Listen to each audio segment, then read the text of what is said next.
जय माता की, जय माँ कामाख्या। और आप सभी को पूर्ण हृदय से जय सिद्ध गुरुदेव। सभी भक्तों और सभी शिष्यों को जिन्होंने हमसे दीक्षा लिया है, दीक्षा मंत्र का अनुष्ठान किया है, उन सभी शिष्यों को हमारी पूर्ण आत्मशक्ति से शुभ आशीर्वाद। तो भक्तों, ये एक विलक्षणता है कि आज आपको बता रहे हैं कि किस तरह मोक्ष की सरलता से प्राप्ति हो जाए, बिना मंत्र, बिना तंत्र, बिना योग किए हुए वीडियो देखने मात्र से ही मोक्ष की प्राप्ति। YouTube पर तो पहली बार होगा ही, परंतु लगता है ये सृष्टि में भी पहली बार ही घटित हो रहा है। कारण ये दिव्यतम ज्ञान समाधि से प्राप्त ज्ञान है, जो कि शाश्वत ज्ञान कहलाता है। तो इस रहस्य में और अत्यंत गोपनीय शक्ति, जिसके माध्यम से कोई भी मनुष्य मोक्ष अथवा मुक्ति की सहजता से प्राप्ति कर सके। तो ये संभव कैसे है कि बिना मंत्र, बिना तंत्र, बिना योग के, बिना जप तप के, बिना यज्ञ के मोक्ष की प्राप्ति। तो ऐसा महान रहस्य आपको बतावे, उन सबसे पूर्व हमारे सभी शिष्यों को हमारी ये विशेष आज्ञा है कि आप इस वीडियो को अधिक से अधिक शेयर करें, और जो हमारे भक्त हैं उन सबसे भी ये हमारा विशेष आग्रह है कि आपने अभी तक इस चैनल को सब्सक्राइब नहीं किया है तो कर लें, घंटी के बटन को दबा दें, लाइक, शेयर और कमेंट पूरी शक्ति से और पूरी भक्ति से करें, ताकि किसी भी मानव को निगुरा नहीं रहना पड़े, गुरु तत्व उसे प्राप्त हो जाए। तो आज मोक्ष की विद्या आप सभी को हम बता रहे हैं, और जिन शिष्यों ने हमसे दीक्षा ली है वीडियो के माध्यम से, जो भी शिष्य हैं, शिष्याएं हैं, जिन्होंने उस दिव्य मंत्र जो हमने बताया है उसका अनुष्ठान किया है, तो उनके लिए विशेष ये आज का वीडियो रहेगा। तो आप ध्यान से सुने। मोक्ष की प्राप्ति का एक ही संविधान है कि सर्वप्रथम शिष्य गुरु दीक्षा प्राप्त करे, जो आपको हो चुकी है। और जो मनुष्य गुरु दीक्षा प्राप्त कर लेता है तो फिर वह एक तरह से अपने आप को एक शक्तिपुंज बना लेता है। उसके आसपास एक दिव्य शक्ति का जो आभा मंडल तैयार हो जाता है। अब गुरु दीक्षा के पश्चात एक शास्त्रोक्त संविधान रहता है, और वह है गुरु दक्षिणा, क्योंकि बिना गुरु दक्षिणा के गुरु दीक्षा कभी भी सफल नहीं रहती है। आदिकाल से लेकर वर्तमान तक यही सनातन परंपरा है। भगवान राम, भगवान कृष्ण और जितने भी अवतार देवी देवताएं हुए हैं, सभी ने जो गुरु दीक्षा लेने के पश्चात गुरुदेव को दक्षिणा, गुरु दक्षिणा प्रदान की है। तो गुरु दक्षिणा के जो स्वरूप और संधान के बारे में महादेव स्वयं क्या आज्ञा दे रहे हैं, वह ध्यान से सुने और उसी से, क्योंकि जब शिष्य गुरु दीक्षा लेता है तो वह मोक्ष का अधिकारी होता है, परंतु जब शिष्य गुरु दक्षिणा दे देता है अपने सिद्ध गुरु को, तब वह मोक्ष प्राप्ति कर लेता है और देवों में वंदित होता है। गुरु दक्षिणा देने के पश्चात शिष्य का गुरु से संबंध जुड़ जाता है गोचर और अगोचर रूप से। इसके बारे में भगवान शिव स्वयं कह रहे हैं, हे श्रेष्ठ मुख वाली देवी पार्वती, शिष्य को चाहिए ये सत्य जान लेना कि गुरु से श्रेष्ठ और कोई नहीं है। इन तीनों लोकों में गुरु से श्रेष्ठ कोई तत्व नहीं है और गुरु लोक कल्याण के कार्य में सदैव लीन रहते हैं, जीवों के कल्याण में लीन रहते हैं। ऐसे परम कृपालु गुरु को उनके दिव्य कार्यों के लिए, उनके अध्यात्म के कार्यों के लिए शिष्य को गुरु दक्षिणा के स्वरूप जो गुरुदेव आज्ञा करे वही उन्हें प्रदान कर देना चाहिए। परंतु साधारण स्वरूप से गुरुदेव को आसन, जो बैठने का आसन हो, वस्त्र, गुरुदेव को नवीन वस्त्र, जूते अथवा और भी कई वस्तुएं प्रदान करें। इसके पश्चात गुरुदेव को आभूषण, स्वर्ण, सोने और चांदी के आभूषण सद्गुरुदेव को अर्पित करें।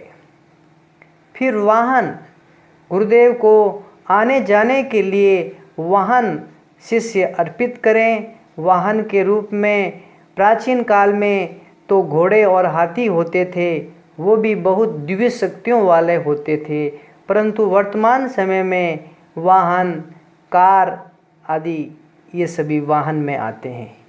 तो किसी प्रकार का जो कार आदि वाहन है वो सद्गुरु को शिष्य अर्पित करे।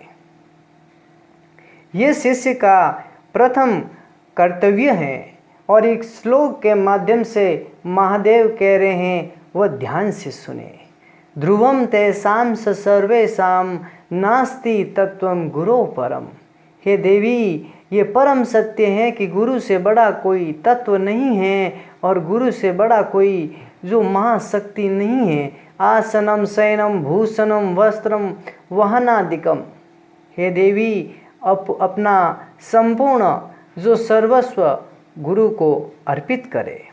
शयन, गुरुदेव को सोने के लिए पलंग आदि, फिर पहनने के लिए नवीन वस्त्र और सोने चांदी के अनेक प्रकार के आभूषण अर्पित करें।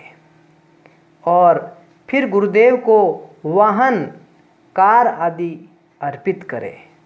इससे अपनी योग्यता के अनुसार साधक जब अर्पित करता है, जो ये विधि विधान में बताई हुई वस्तुएं, यही गुरु दक्षिणा कहलाती हैं। ये साधारण गुरु दक्षिणा है जो भौतिक किसी भी मनुष्य को यही वस्तुएं गुरु दक्षिणा के रूप में प्रदान करनी चाहिए। जो और किसी अन्य के शिष्य हैं वो भी उन्हें प्रदान करें और जो हमारे शिष्य हैं वो भी हमें प्रदान करें, क्योंकि गुरु दक्षिणा के बिना गुरु दीक्षा फलीभूत नहीं होती है। इस तरह जो साधक हैं लोक कल्याण के कार्यों के लिए अपना सहयोग सद्गुरु को दे करके संतुष्ट होता है। महादेव कहते हैं कि गुरु के कार्य के लिए शिष्य को अपनी जीविका भी अर्पित कर देनी चाहिए। अर्थात जो वह कमाता है, वह जो धन है, उस धन का जो भी भाग है वह सिद्ध गुरु को अर्पित करे। कर्म, मन और वचन से नित्य की गुरुदेव की आराधना करें, ये शिष्य का प्रथम कर्तव्य है। और जिन भी शिष्यों ने हमसे दीक्षा ली हैं वह ये गुरु दक्षिणा के जो महादेव का आदेश हैं उसे ध्यान से सुन लेना और वही है।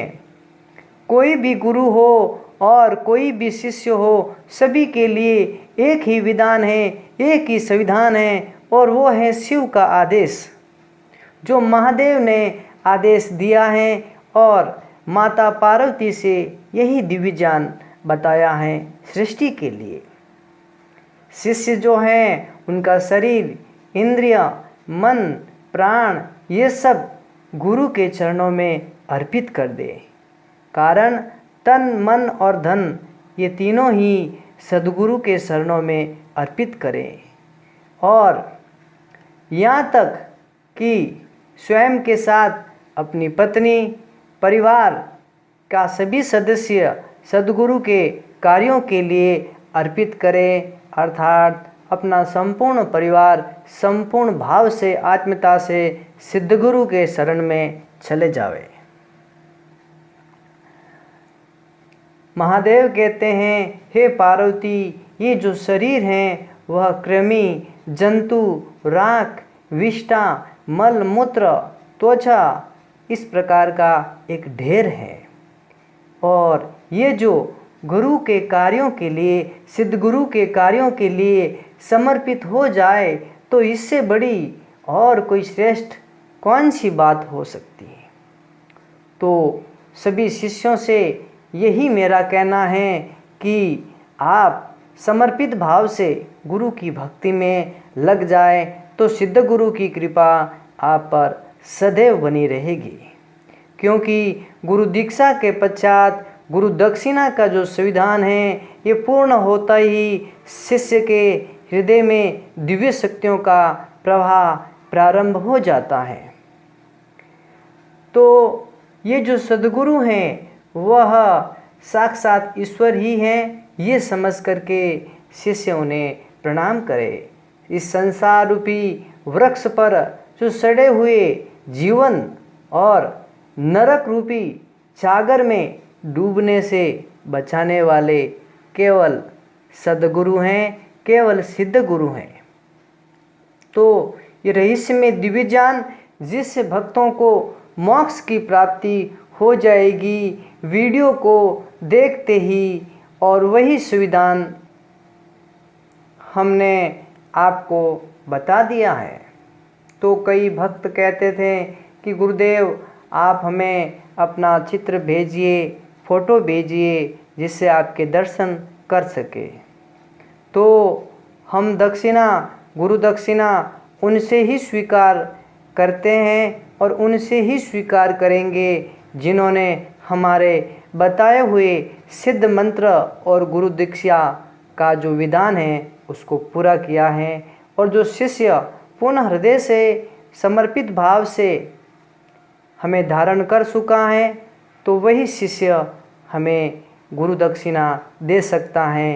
अन्य किसी भी शिष्य से हम गुरु दक्षिणा स्वीकार नहीं करेंगे। वही हमारा शिष्य होगा जिसने हमारे बताए हुए सिद्ध गुरु मंत्र का जप का अनुष्ठान किया है।